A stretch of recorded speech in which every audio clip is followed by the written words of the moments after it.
네, 드디어 나왔습니다. 정말 오랫동안 기다렸잖아요. 바로 압구정 신현대 아파트, 그러니까 압구정 2구역 재건축 계획안이 드디어 최종 확정됐습니다. 대한민국 부의 상징과도 같은 곳인데 과연 어떻게 바뀔까요? 오늘 그 공식 계획안을 아주 샅샅이 하나하나 뜯어보겠습니다.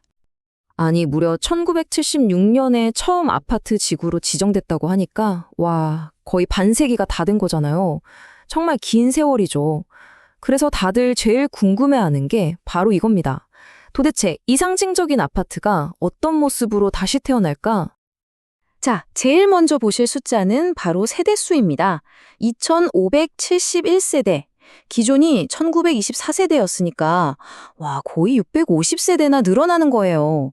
이건 뭐 강남 한복판에 스카이라인을 확 바꿔버릴 엄청난 대단지가 또 하나 생기는 거죠. 그리고 그 변화를 가장 확실하게 보여주는 게 바로 높이입니다. 최고 높이가 무려 250m. 250m로 결정됐습니다. 이 말은 뭐냐면 이제 한강변에서 보는 풍경 자체가 아예 달라진다는 아주 강력한 신호라고 보시면 됩니다. 자, 그럼 좀 더 구체적으로 들어가서 땅이 어떻게 바뀌는지부터 한번 볼게요. 이게 그냥 아파트만 새로 짓는 게 아니고요. 이 지역 전체의 땅 사용 계획을 아예 싹 뜯어 고치는 그런 작업이라고 생각하시면 돼요.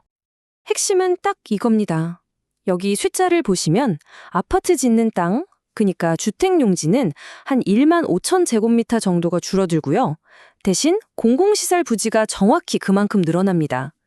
이게 뭘 의미하냐면 주민들이 가진 땅의 일부를 공공을 위한 공간으로 내놓는 바로 그 기부 체납 구조라는 거죠.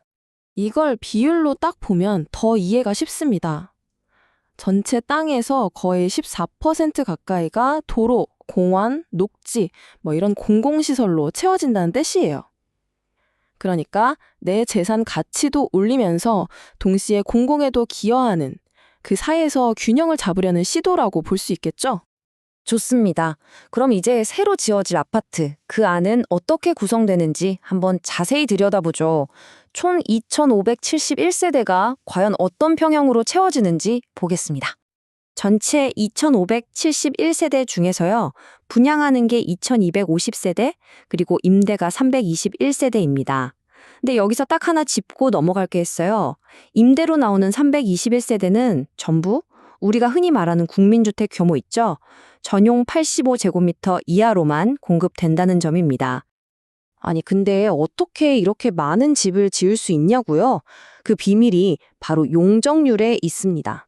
법적으로 받을 수 있는 거의 최대치 299.99%를 꽉 채워서 적용받았기 때문에 이렇게 빽빽하게 짓는 게 가능해진 거죠. 이게 바로 아까 봤던 공공기여에 대한 일종의 보상, 즉 인센티브라고 보시면 됩니다. 자, 이제 아마 다들 이 부분을 제일 궁금해 하실 겁니다. 그래서 돈이 얼마나 드는데? 맞습니다. 바로 비용 분담금 문제죠. 지금 살고 있는 분들이 과연 돈을 얼마나 더 내야 새 아파트를 받을 수 있을까요? 이 분담금을 계산하려면요, 추정 비례율이라는 걸 먼저 알아야 해요. 좀 어렵게 들리죠? 아주 쉽게 말하면 이 사업이 얼마나 돈이 되나 그 사업성을 보여주는 숫자예요. 이게 100%가 넘으면 와, 사업 대박이다 해서 오히려 돈을 돌려받을 수도 있고요. 100%가 안 되면 사업비가 모자라네 하면서 그 부족한 돈을 집주인들이 메꿔야 한다는 뜻입니다. 그래서 이번 압구정 2구역의 공식 추정 비례율은 두구두구 바로 61.11%입니다. 네, 보시다시피 100%에 한참 모자라죠. 요즘 공사비도 엄청 비싸고 아까 봤듯이 공공기여도 많이 해야 하니까요. 결국 이 숫자가 의미하는 건 딱 하나입니다. 추가 분담금 피할 수 없다는 거죠. 그럼 도대체 얼마나 내야 하는지 한번 계산해 볼까요? 예를 들어 볼게요. 지금 35평, 감정가로 40억 5천만 원짜리 아파트를 가진 분이 있다고 쳐요. 이분이 새로 짓는 84제곱미터 아파트를 받고 싶어 합니다. 그럼 먼저 내가 가진 집의 가치를 다시 계산해야 해요. 감정가 40억 원에 아까 그 비례율 61.11%를 곱하면 내 지분 가치는 약 24.7억 원이 되는 겁니다. 근데 새 아파트 가격은 26억 8천만 원이잖아요.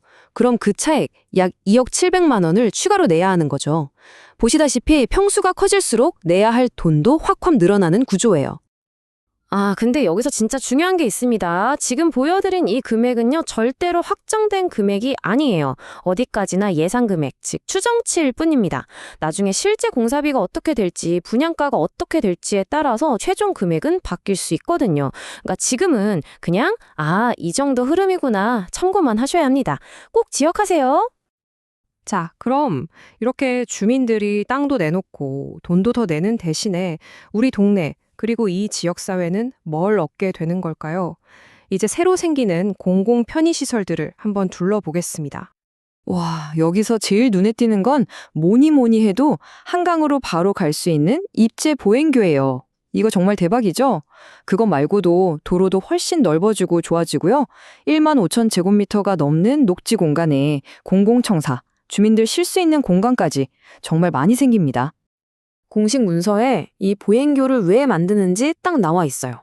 압구정역에서 한강까지 입체적으로 연결하기 위함. 그러니까 상상해보세요. 지하철 압구정역에서 딱 내려서 단지 안에 있는 공원을 싹 가로질러서 한강까지 한 번에 쭉 걸어서 갈 수 있는 그런 길이 생긴다는 겁니다. 이 모든 변화가 사실은 굉장히 긴 역사 속에서 이루어지는 겁니다. 1976년에 처음 시작해서 거의 50년 만에 드디어 새로운 시대를 여는 아주 중요한 순간을 맞이한 거죠. 이제 이번 공식 발표가 딱 나왔으니까 앞으로 실제 공사 시작까지 남은 과정들도 훨씬 더 빨리 진행될 것 같네요. 오늘 압구정 2구역 재건축 계획을 보면서 어쩌면 미래 서울의 모습을 미리 본 것 같기도 합니다. 이게 단순히 아파트 단지 하나가 바뀌는 문제가 아니잖아요. 이렇게 용적률이라는 인센티브를 받고 그 대가로 공공에 기여하는 방식의 거대한 프로젝트들. 과연 이런 것들이 우리 다음 세대가 살아갈 도시를 더 좋은 곳으로 만들고 있는 걸까요? 이번 압구정의 변신이 우리 모두에게 던지는 질문이 아닐까 싶습니다.